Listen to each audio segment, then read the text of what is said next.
kviečiame Roman Panagutą, Romania.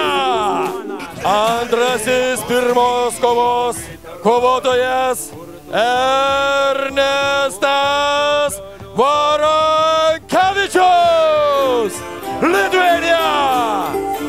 Kova vyks pagal mėgėjų taisyklės. 2 raundai po 5 minutės. Cage referee Romas Saldys. Taigi, sulaukime pirmos kovos. Žiūrėsime, kaip jinai seksis. Dainiau, ką galėtum pasakyti apie šios kovos pradžią? Kaip matome, Panaguta daugiau jisai stovėsenos kovotojas ir kiek aš žinau, Varankevičius imtinių daugiau kovotojas. Tai manau, kad išvysime įdomią kovą. Bus matyti, kuris čia užbaigs kovą ar parterį, ar stovėsenoje.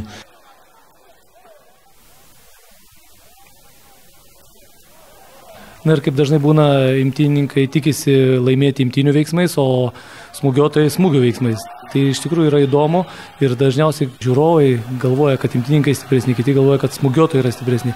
Matome, kad šiuo atveju viskas kažkaip įdomiai klostosi. Matau, kad Varankevičius pasirinko ataką stovėsenoje didesnę ir spaus savo varžovą.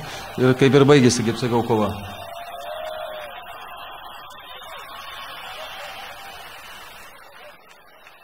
Pirmos kovos nugalėtoja Ernestas Varankevičius, Lithuania.